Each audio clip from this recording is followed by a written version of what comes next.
stabilize, serious conditions. So you like how it's usually So similar. I like the challenge of you don't know what's going to come in next. And the reward is that you're helping people usually get through an illness. And it can really be helpful when you made a difference in somebody's lives. When they're really sick, you make the diagnosis and you get them down the right track and get on the way to hopefully healing. So that's really rewarding in that sense. So it sounds like there's a lot of good things as well. But what are some of the things that you wish that you don't really like about it? I don't like about it? Well, emergency medicine is 24/7. 365 days a week. We're open 24 hours. So, the disadvantage of that is that you have to work weekends, you have to work evenings, you have to work midnight shifts, you have to work holidays. And that's just part of the job. It's what we do. And so that's a disadvantage. So you have to work. And sometimes, some of the patients that come in are challenging. So we see all types of patients from across all denominations and all life strains and abilities. And some of the patients can be really challenging to help because they don't have the ways and means to get more help. And all our training is for emergency medicine, but they don't have any place else to go for health care.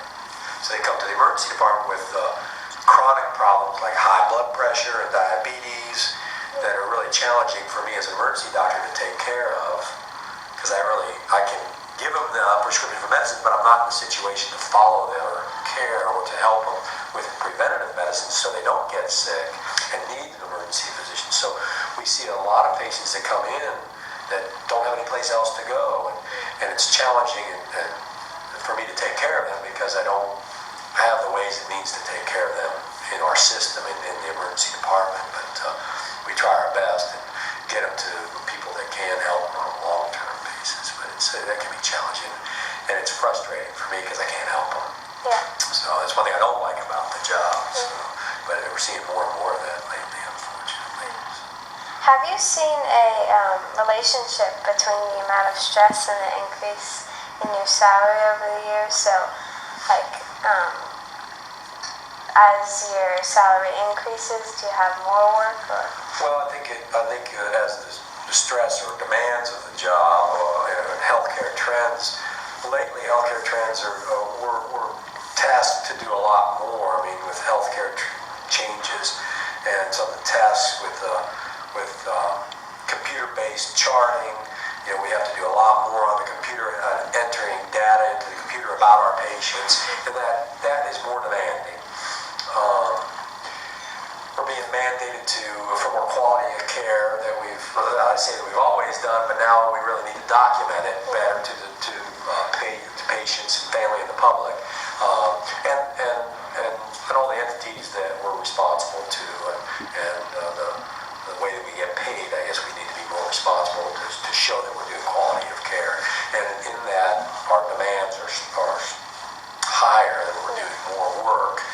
And healthcare trends are that costs are going.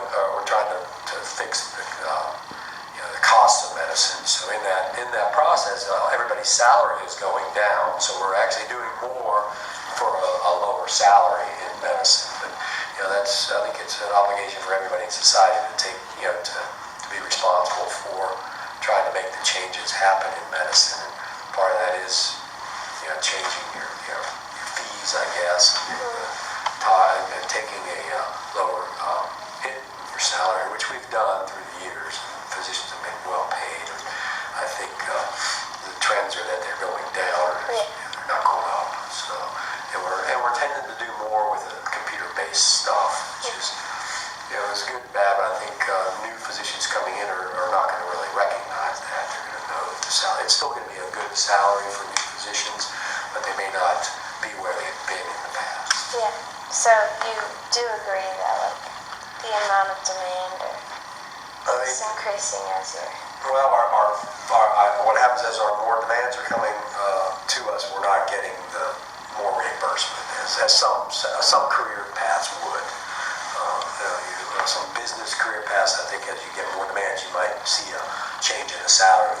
medicine, those trends aren't there today. So. Yeah.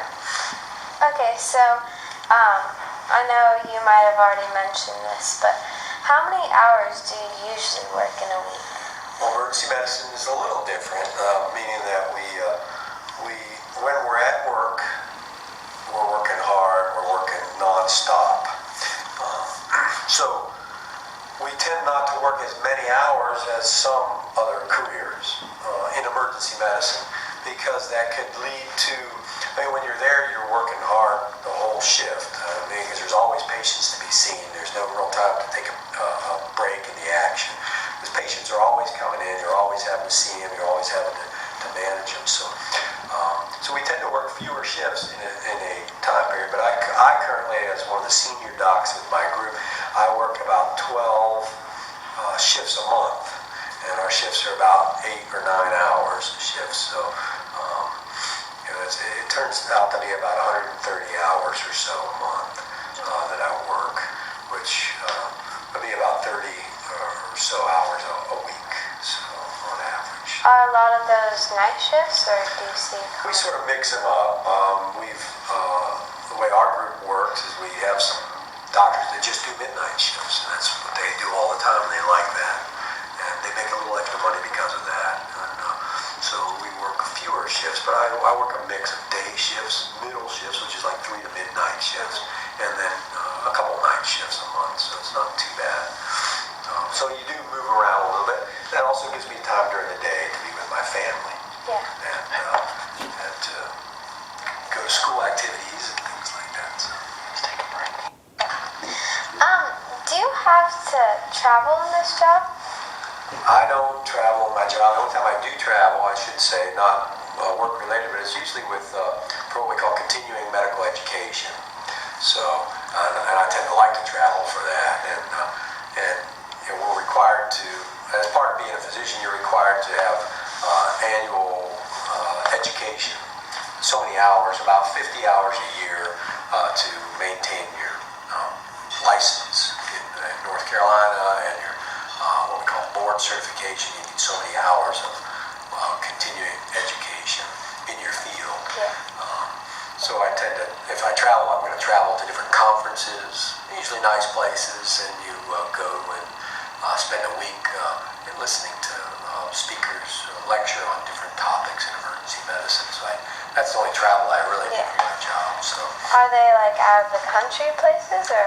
No, it's just places that I select that offer continuing medical education. That's really the only travel that I will do. So you consider like travel as a benefit to your, It can be, you bet. So. Yeah. And you don't believe that it's like a stress to get back? Well, the type of travel that is, that's usually during off time, so it's traveling to get an education, so it's not your typical, job-related travel, so it's just learning travel, so it's fun. So, if you could do something differently, what would you do differently? Like, would you pick a different type of career in medicine, or? Emergency medicine I've really enjoyed. I like the aspect of emergency medicine. It's acute care. You get to do some procedures. You get to use your hands. It's not intense procedures where you're doing a lot of technical stuff